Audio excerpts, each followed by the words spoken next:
مرحبا، أنا مها وهيدي الشانل لكل الأشخاص يلي عم يتعلموا عربي وبيحبوا يسمعوا شي بالعربي باللهجة اللبنانية، واليوم باللهجة السورية كمان، لأنه اليوم رح أحكي أنا وحسن متل المرة الماضية.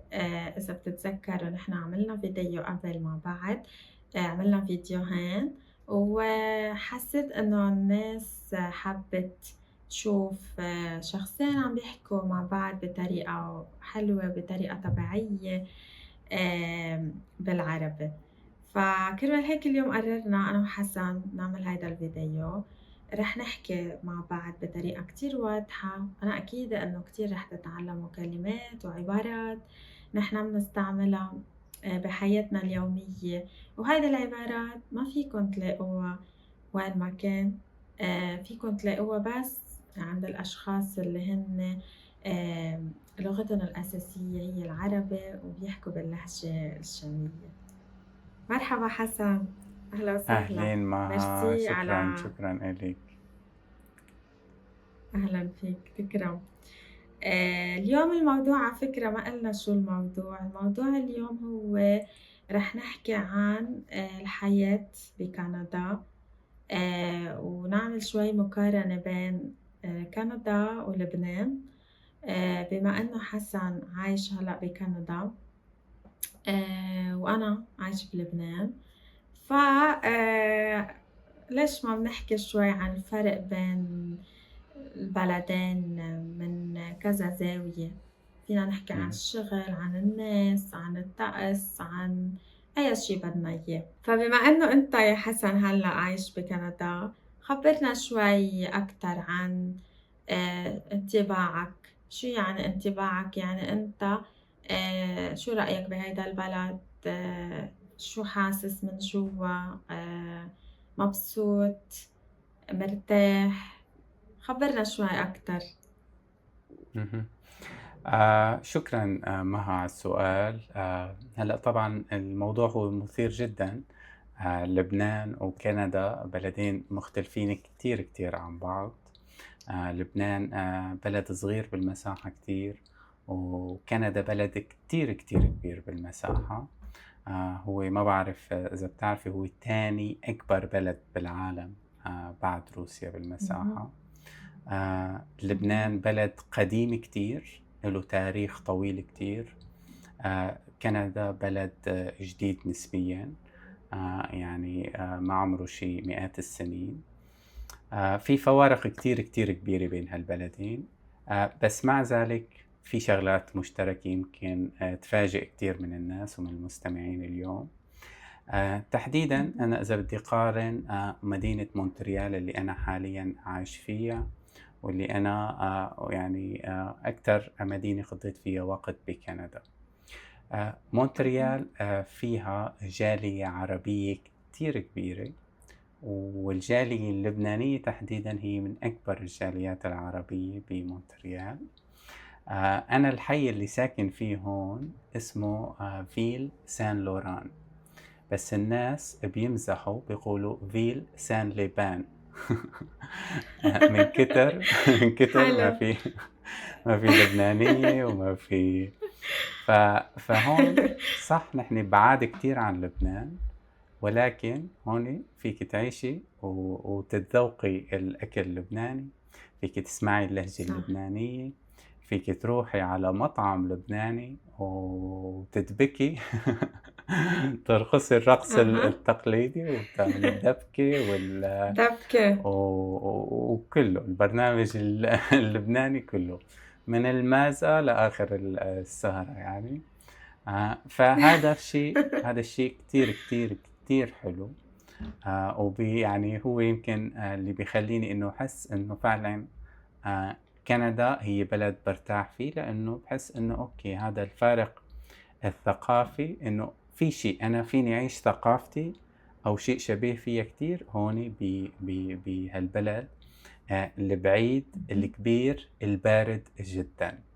اهم، فانطباعي عن كندا هي بلد كتير رائع، في كتير ميزات الحمد لله، يعني في كتير ميزات للعيش هون.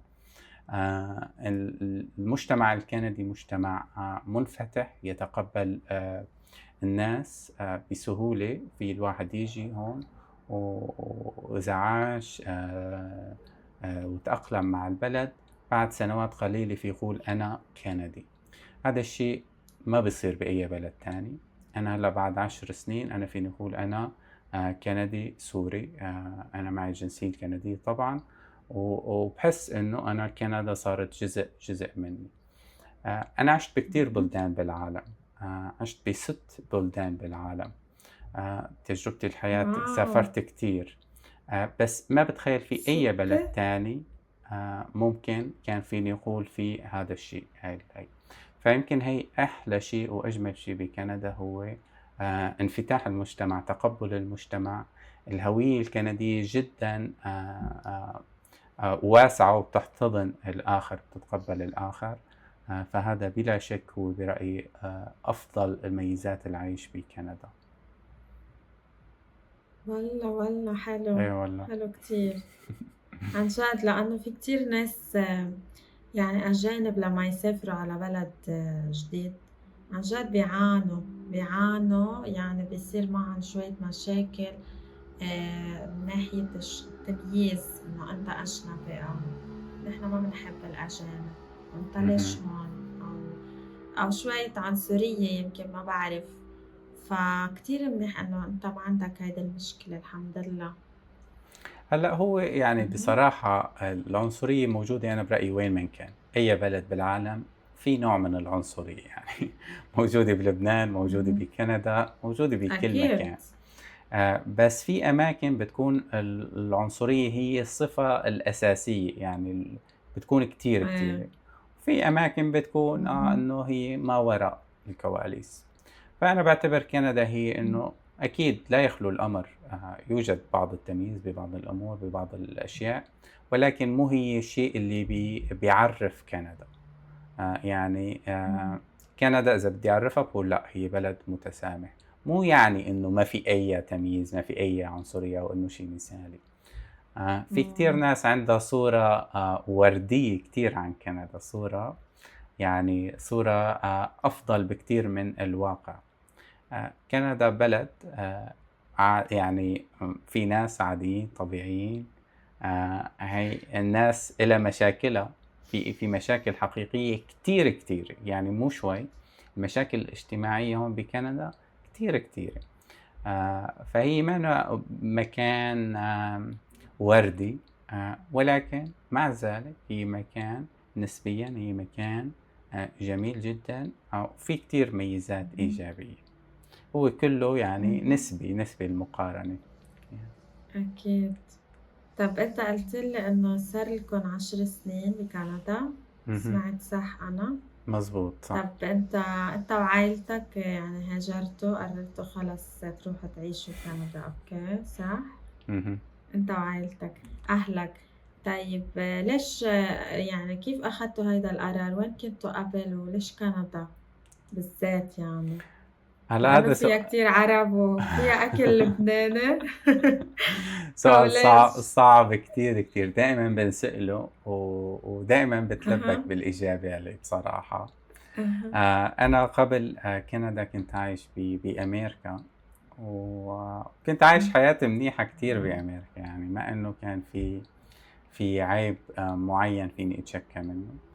ولكن بلحظة من اللحظات إجانا إحساس إنه كندا ممكن هي تكون ال خيار أفضل. يعني هي ما كان إنه نحن كان لازم نروح على كندا، لأ أبدًا. كنا مرتاحين، كنت عم بادرس بالجامعة بأمريكا، كانت حياتي جيدة. ولكن آآ اللي شُفته أنا هي يمكن نرجع على نقطة إنه هيك فكّرت إنه أوكي. أنا بعد كام سنة بكندا ممكن أحصّل الجنسية، ممكن صير مواطن كندي هيك. نفس الشيء، تحقيق نفس الشيء بأمريكا أصعب، مو مستحيل، ولكن أصعب وبياخد وقت أطول بكتير.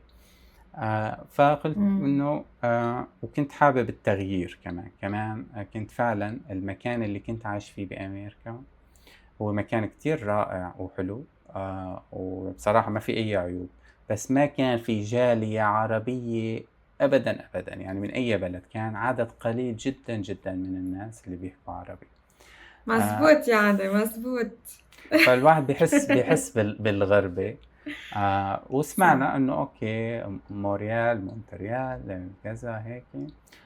ف فحبيت. وهيك الحياة stars aligned يعني فجأة حصلت قبول جامعي، كلها تيسرت الأمور الحمد لله، وأخدت هاي الخطوة. حلو. على فكرة ما خبّرتك أنا إنه رفيقتي عندها مطعم بمونتريال أو كافيه اسمه كافيه شتاتا، ما بعرف إذا رايح عليه قبل، بيعمل إمم. هو أكل لبناني. جربوا، إيه لازم تروح عليه، أو إذا حدا لا هلأ والله عم ما باعرفه يسمعنا بس. عايش بكندا أها. بمونريال، إيه، كافيه إمم. شتاتا. هلأ رح أحط لها الصفحة تحت الفيديو. بتعمل اهم. مناقيش وأشيا كتير طيبة وهيك قصص لبنانية. حلو كتير. شو إمم. أنتِ مها شو انطباعِك عن كندا؟ وشو وكيف هيك يعني أنتِ شو بتتخيلي الأكبر فروق بين لبنان وكندا؟ والله متل ما قُلت أنت قبل شوي إنه هون بلبنان بما إنه نحن عايشين ببلد يعني كتير صعب، هون العالم بيفكروا إنه واو، راحوا على اهم. كندا، هاجروا، كندا فيها كل شي، كندا بلد الفُرَص، بلد الشغل، بلد المصاري، بلد الأحلام. هون هيدا الانطباع يعني يلّي الناس اهم. عندُن إياه براسهم عن كندا. هلأ أنا باعرف إنه كندا بلد حلو يعني من ناحية الاستقرار، المصاري، الشغل، الأمان يمكن، نظام، رواق. بس أنا ما باعرف يعني بالنسبة لإلي ما بافكّر أبدًا يعني أروح لهونيك، بالرغم من كل الأشيا يلّي عم تصير هون بلبنان والمشاكل إمم. والحرب والكهربا والمي والزبالة وما بعرف شو. اهم. ما باعرف، يعني أنا بنت عمتي عايشة بكندا وفي كتير متل ما قُلت في كتير، كتير لبنانية، أنا باعرف كتير ناس بكندا. ما باعرف الحياة يعني نمط الحياة، أسلوب الحياة، طريقة الحياة، كتير هيك ناشفة، ما باعرف يعني بتروح على الشغل بتتهرب من بيتها الساعة 7:00 يمكن أو 8:00 لإنه بدها وقت لتوصل شغلها بعيد عنّا يمكن شي ساعة بالسيارة، لإنه بتعرف أنت المسافات مش متل هون. أكيد شغل minimum دوام يمكن شي 9 ساعات، لترجع كمان بالرجعة توصل على البيت، يعني بتظهر ببيتها 7، 8 بترجع شي 8 كمان عشية. فإنه أوكي بعرف weekend سبت، أحد عطلة، بس إنه صعبة هيدي الحياة، صعبة. حسب ما فهمت إنه هونيك يعني كل الأشغال هيك دوامات طويلة، ما بعرف إذا اهم. مزبوط، خبّرني أنت، صح؟ صحيح، صحيح. هي صح هي أنا ما بالومها بصراحة على الشغل، هي ثقافة أكتر. في شيء ما باعرف شو هو السر، إنه حتى الناس اللي بيكونوا عايشين ببلدان اجتماعية كتير، بيحبّوا عندهم نشاطات كتير، بس ييجوا على كندا ما باعرف شو بيتغيّر. آآ إيه. بتصير في كتير هَوَس بالشغل وبالإنتاجية وبالتقدُّم المهني. أكيد إيه. المهنة مهمة والشغل مهم وهذا كلّه، بس الحياة مو بس شغل. هون للأسف أكيد. بأمريكا الشمالية، بأمريكا وبكندا في كتير، كتير هَوَس بالشغل، وهذا الشيء يعني بيأثّر كتير على الحياة الاجتماعية. والحياة الاجتماعية أنا برأيي هي من أهم عوامل سعادة البشر. بدون حياة اجتماعية ما باتخيّل الإنسان فيه يكون سعيد، مهما ما كان ناجح بمهنته، فعلًا مهما ما عن كان جد. يعني دخله عالي، مهما ما هي، إذا ما عنده حياة اجتماعية وعنده روابط قوية مع ناس بيعنوا يعني بيهمّوه وبيحبّن وعنده مشاعر قوية، أنا باتخيّل يعني ما في يكون الإنسان سعيد جدًا، جدًا. آآ اهم. يعني من فترة أنا كنت عم شوف يعني يمكن بالدراسات ال اللي بيعملوها دائمًا شو السبب الناس بتعيش حياة طويلة، إنه دائمًا الناس بتفكّر الdiet، بتفكّر بيدخن، ما بيدخن، بيشرب، يعني عادات صحية، عادات مو صحية. بالحقيقة معظم الدراسات اللي بتحكي عن إنه شو السبب الجوهري إنه ناس تعيش عمر طويل، هي بترتبط إنه هي الناس عندها علاقات قوية جدًا مع ناس اهم. تانيين. بإسبانيا، حلو. بإيطاليا، ناس كتير نسبة التدخين عالية، نسبة الشرب عالية، السهر، قلة النوم عالي، بس الناس بيعيشوا أعمار طويلة. ليش؟ بأوكيناوا باليابان، ليش؟ بترجع كلمة السر هي الحياة الاجتماعية. فأنا اهم. أنا أكيد يمكن هي أكبر السيئات الdisadvantages للعيش بكندا، هي إنه الحياة إمم. الاجتماعية تتطلب جهد كتير كبير. يعني في الواحد ينبسط ويكون عنده حياة اجتماعية، بس لازم اهم. الواحد يعني يتعب كتير لحتى يحصل هذا الشي. آه. ببلدان مثل لبنان أو بلادنا، يعني بسوريا، بكل البلدان العربية أو بلاد الشرق، ه تحصيل حياة اجتماعية كويسة شي سهل جدًا، جدًا. يعني شي الواحد صح. أحيانًا بيحاول يتجنّبه، يعني من كتر ما هو كتير، يعني إنه الناس ما بيتركوكِ، يعني إنه بالضبط. الناس عن يعني أنتِ جد. إذا حبّيتِ يعني إنه بالضبط. تنعزلي وتضلّي بالبيت، بتلاقي في حدا مين عم يتصل، مين عم بيدق الباب. هذا الشي هون إمم. أنا لمّا بيندق الباب هيك يعني بتدمّع عيني إنه إنه وأخيرًا. نعم. وآخر شي بيطلع حدا بالغلط ها؟ بيطلع الdelivery تبع أمازون. آه.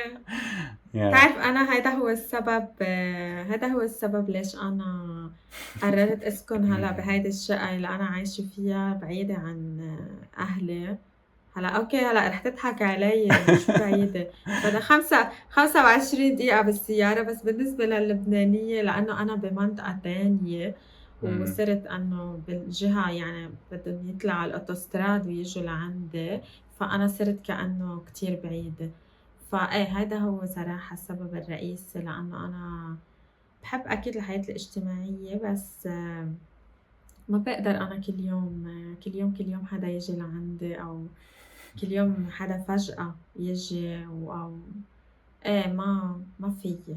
ما يعني حتى لو اهم، أنا كنت لبنانية وعايشة بهيدي الأجواء، هيدي الشغلة مش دايمًا منيحة. حلو اهم، الواحد إنه أوكي مرّة بالأسبوع، بس إنه مش على طول كل الوقت، هيدا كتير بياخد من وقت الإنسان ومن طاقته. وأنا كتير باشتغل يعني وعندي عيلة، ماني فاضية عن جد للزيارات. يعني مش لإنه أنا ما باحب هول الأشخاص أو ما بدي أشوفهم، اهم، بس إذا كل يوم هيك كل يوم حدا بده ييجي لعندي ما باعمل شي، ما باشتغل شي، بدي إمم، ضلني عم باعمل قهوة وشاي ونتحدث يعني، فما بتزبط. كرمال هيك أنا هربت، هلأ صح. كتير مرتاحة. إمم. هي يعني كلّه مضبوط. له جانب إيجابي وجانب صح. مو كتير إيجابي أو جانب صح. سلبي. مضبوط. يعني هي العلاقات القوية إلها ضريبتها، يعني إنه كمان بيصير في تدخُّل زيادة، صح. في كذا، والاستقلالية كمان حلوة، إلها إيجابياتها، الخصوصية، صح. الاستقلالية. بس كمان إلها اهم. عامل سلبي، يعني على سعادتنا، على الشعور بالوحدة. هون كتير منتشر، كتير ناس بتعاني من الوحدة اللي هي شيء كتير، كتير اهم. سيء وصعب. فإيه كلّه كلّه له ثمن، ما في شي يعني هيك بييجي يعني آآ خالي من المشاكل. صح. هلأ أكيد. ما أنا حكيت لِك طيب. عن لبنان، بس أنا حابب أحكي لِك عن عفوًا، أنا حكيت لِك عن كندا، بس حابب أحكي لِك عن لبنان. آآ اهم. أنا زرت لبنان بفترة قصيرة جدًا، كانت زيارة كتير قصيرة. أنا طول اهم. حياتي، طول حياتي باسمع عن لبنانيين عم يتشكّوا عن مشاكل لبنان. يمكن ما في إيه. لبناني تسأليه عن لبنان إلا وبيهز راسه بيقول لِك الكهربا، الزبالة، الكذا، الكذا، الكذا. ما حدا بلبنان بيمدح، ما في لبناني بيمدح بلبنان. للأسف، لا للأسف. مش لهالدرجة. إيه، أنا مش اللي بدي لهالدرجة. أقوله إني إيه، بس يعني اللي شفته أنا، اللي عشته سمعته طول حياتي، هو اللبنانيين كتير صح. كتير critical يعني تعبانين. بلدي تعبانين من بينتقدوا كتير الوضع. ببلدي. أنا رحت صح. على لبنان ومفكر إني راح شوف شيء يعني شيء مشاكل كتير كذا هي. أنا والله العظيم أنا انصدمت. شخد لبنان حلو، شخد لبنان، شخد إيه. الناس لطيفين، شخد في كتير. شغلات حلوة. إنه عن كنت جد. مفكر إنه أوكي هاي المشاكل آآ حقيقية، صح موجودة، بس في كتير شغلات حلوة ما حدا يعني. أو يمكن لإنه لبنانيين إنه بدّن كل شي يكون ممتاز، فهني بيتشكّوا إنه إيه. لإنه فعلًا لبنان بلد حلو، إنه بيستاهل إيه. يكون أحسن. يمكن أنا هيك صرت أفكّر، إنه صح. اللبنانيين صح. بينتقدوا كتير، لإنه هو فعلًا already هو بلد كتير، كتير حلو، وحرام يكون في اهم. مثلًا مشكلة كهربا، حرام يكون في مشكلة أكيد. مَي أو مشكلة زبالة أو هيك. بس أنا اهم. يعني بشكل عام أنا رُحت يعني وبغض النظر عن كل المشاكل اللي هي حقيقية وموجودة، أنا شُفت بلد رائع، رائع جدًا. آآ أنا انذهلت من الطبيعة مثلًا.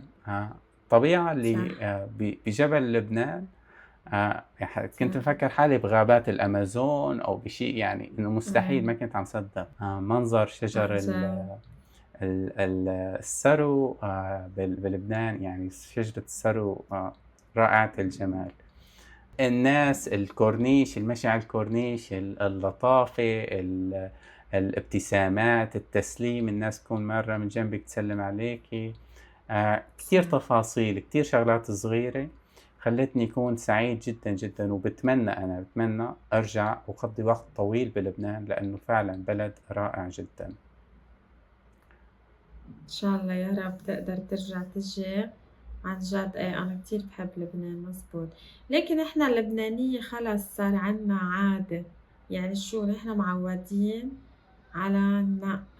شو يعني؟ يعني خلص نحن بنعرف إنه لكل يوم لازم نفيق وشو ننق. شو يعني ننق؟ إنه ما في كهربا، طرقات مش منيحة، بعدين لهلّأ مهما ركبوا ضو يعني ما في إنارة على الطريق. نحن هيك إمم، اتعودنا يمكن يعني بدون ما نفكر بنقول هيدي الأشيا خلص صارت عنا شي عادة يعني.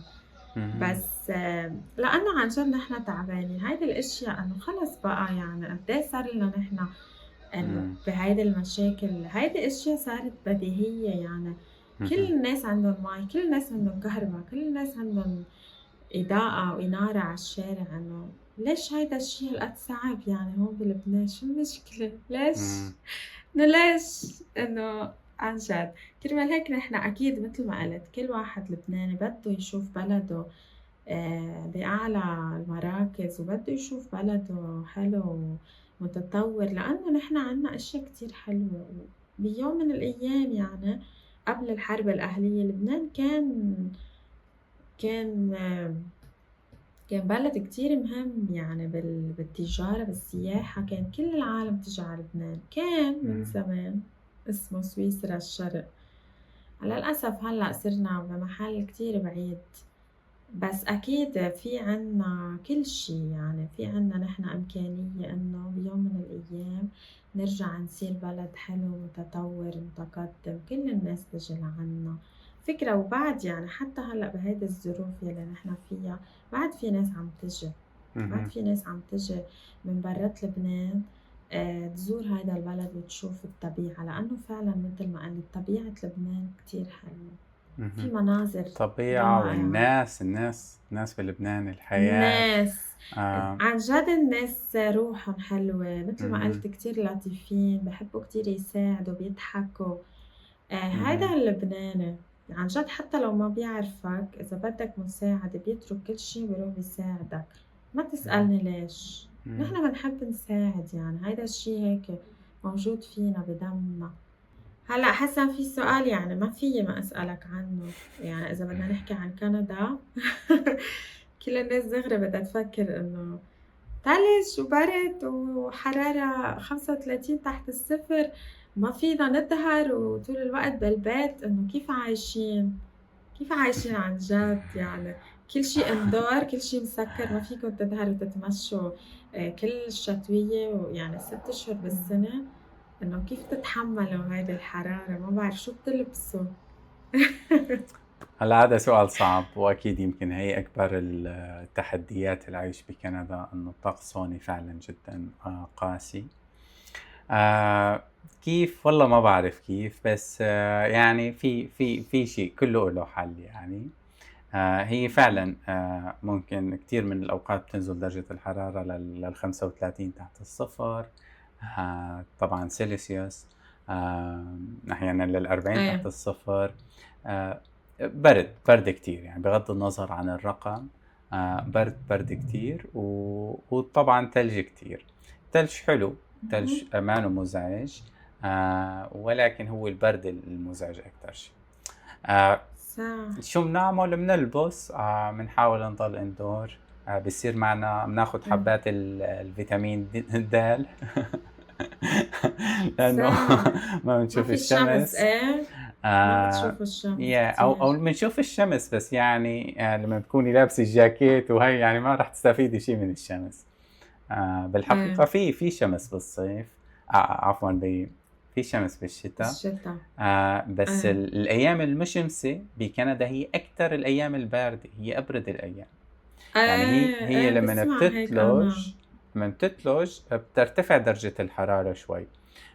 بس لمّن تاني يوم بعد العاصفة بعد التلج، اللي بيصير إنه بتنزل درجة الحرارة كتير، بيصير الجو جاف، وبصير هي الأيام اللي إيه، بتكون باردة كتير هي الأيام المشمسة. فهو في شمس اهم، بكندا. بالشتا في شمس.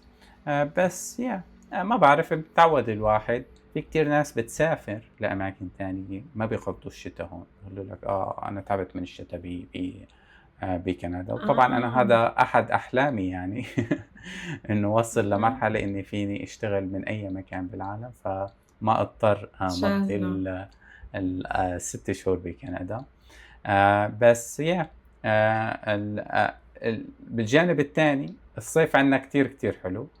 لإنه الناس بتعاني بالشتا، فمثل بدّن يعوضوا على كل شيء، فبيكون في كتير نشاطات. في عندنا مهرجان اهم، لبناني، مهرجانات إمم، لجاليات عربية، اهم، مهرجان الجاز فيستيفال. في كتير مهرجان، كل weekend بالصيف في مهرجان مختلف. يعني النشاطات واو! كتيرة بمونتريال، في كتير حياة. ويا اهم، يعني حلو كتير الصيف هون. اهم، يا ما أنا باتمنى لو إنه في حلو، في شيء، بس هي أكيد هي صعوبة، أحد الصعوبات العيش اهم، بكندا هي درجة الحرارة يعني البرد. أكيد. إمم، أكيد، أكيد. طيب أوكي، لكن وآخر شي خلّينا نعمل هيك مقارنة صغيرة بين البلدين، بين اهم. كندا وبين لبنان، بما إنه أنت زرت لبنان، خبّرنا بالنسبة لإلك شو الفرق أو شو الاختلاف، شو هي نقاط الاختلاف بين لبنان وكندا؟ هلأ أكبر نقطة اختلاف هي يمكن الحجم البلد، الطقس، هيك يعني في صح، كتير عم قارن نحن شيئين كتير مختلفين. إيه، يعني هي برأيي يمكن أكبر نقاط الاختلاف. بالنسبة لنمط الحياة، أكيد إيه، نمط الحياة بلبنان هو relaxed أكتر. الناس بتقضّي وقت أكتر مع يعني بحياتها الاجتماعية، بنشاطات يعني مو مركزة على الشغل. بينما بكندا في تركيز على الشغل أكتر بكتير. الناس هون اهم، كتير مهووسة بالشغل، والحياة الاجتماعية ممكن تكون سيئة جدًا. إلا اهم، الواحد فيه يصنع حياة اجتماعية حلوة هون، بس بده يحط مجهود أكبر من لبنان. بالنسبة للطبيعة، البلدين فيهن طبيعة رائعة. بالنسبة لي يمكن الناس بتعرف كتير عن الطبيعة بكندا، بس بتخيل اهم، لبنان مانو آخد حقه من الشهرة بالطبيعة. الطبيعة فعلًا ساحرة بلبنان، وبتستحق إنه يعني الناس، حتى أنا عملت فيديو عن أكتر من فيديو عن لبنان بقناتي مشان ورجي جزء من الطبيعة بلبنان، لإنه فعلًا في اهم، شيء رائع جدًا. آآ اهم، شو كمان؟ في شغلة نسيت أذكرها. باحس هون باحس بلبنان، يعني أنا بالنسبة إلي لبنان كان هو بلد التناقضات، تناقض كتير. في بتلاقي ناس يعني التناقض الاجتماعي مثلًا، في ناس فقيرة كتير وفي ناس غنية كتير. اهم، يعني اهم، أنا باتذكّر بنفس اليوم خلال ساعات مثلًا، كنت ماشي رُحت اشتريت ساندويشة شاورما رائع top quality من عند بربر ببيروت. إيه، م رائع. آآ شو يمكن دفعت يمكن 2 أو $3 ما باتذكّر maximum، أها، 2 أو $3 ساندويشة اهم، الشاورما. اهم، بعدها مشيت وكنت عطشان كان يوم، فدخلت على محل وما سألت على السعر، طلبت smoothie، يعني بحارة قريبة جدًا. طلبت كوكتيل يعني عصير قد smoothie. إيه؟ قال لي $18. $18 أمريكي أنا. شو؟ آه، انصدمت، ما حكيت شي، دفعت، عن بس بيني جد، وبين حالي كانت صدمة، لإنه أنا يعني أنا صح، كنت مفكّر، يعني أنا كنت عايش بتورونتو، وتورونتو الحياة غالية كتير، و$18 سعر خرافي يعني. عن جد، يعني إيه. ف فهذا التناقض مضبوط، شيء عجيب، فعلًا إيه، شيء عجيب بلبنان، مضبوط، إنه ممكن فيك اهم، تشتري ساندويشة شاورما ب$2 و وسموذي ب$18.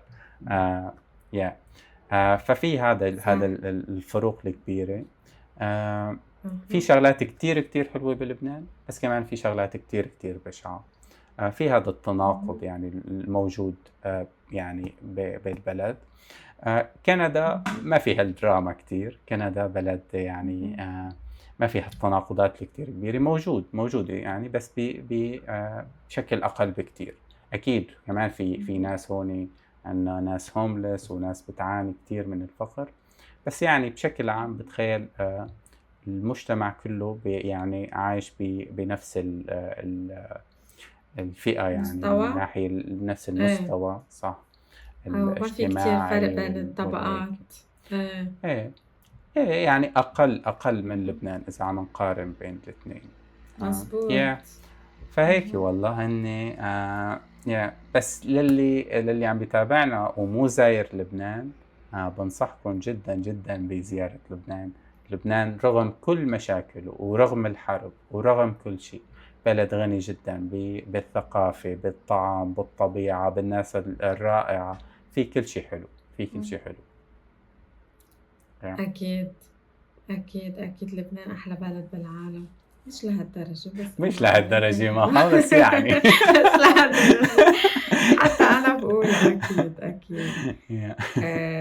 بلد حلو وعن جد كتير أنا عن جد. انبسطت كتير. إيه والله بلد كتير حلو، طبيعة رائعة، جبل، غابات، أنهار، بحار، كله، كل شي فيه هون، حيوانات، اللي بدكن إياه. عن جد أنا كتير انبسطت اليوم بالحديث معك متل العادة، أكيد رح نعمل إن شاء الله فيديوهات تانية بالمستقبل. لأنه حسيت الناس كتير حبت هيدا النوع من الفيديوهات، ناس بتحب التواصل يعني بشكل عام. وقبل ما نروح بدي أذكر يعني وأقول إذا حدا بيحب يدعمه لحسن أو يشترك عنده بالموقع تبعه ليقدر يحضر كل الفيديوهات الموجودة عنده على الصفحة، ما تنسوا تستعملوا اللينك تبعي يلي رح احطه تحت الفيديو، لأنه بيعطيكم حسن 20% على الاشتراك السنوي. أوكي. وإن شاء الله يا رب ييجي لعندك ناس أكتر ومشتركين أكتر. وبتحب تقول شي أخير قبل ما نسكر؟ شكرًا، شكرًا كتير شكرًا للاستضافة الحلوة اللطيفة. كالعادة أنا مبسوط جدًا بالحكي معِك، وأكيد يعني أي حدا بيحب يستمع لمحتوى مفهوم باللغة العربية بدعوكم لزيارة arabicallthetime.com. استخدموا رابط مها، بيعطيكم مثل ما قالت مها خصم 20% على الاشتراك السنوي، وتكونوا عم تدعمونا. فشكرا لكم، شكرا لكل من تابعنا اليوم، وبتمنى نحكي أكثر بالمستقبل بحلقات جديدة. أكيد أكيد إن شاء الله بشوفك قريبا وأنا كمان بدي أقول ميرسي لكل يلي عم يدعموني على باتريون. إذا بتحبوا تاخدوا النص تبع هيدا الفيديو وكل الفيديوهات التانية فيكم تروحوا على باتريون وتشتركوا. إن شاء الله بنشوفكم بفيديو قريب. مع السلامة. باي.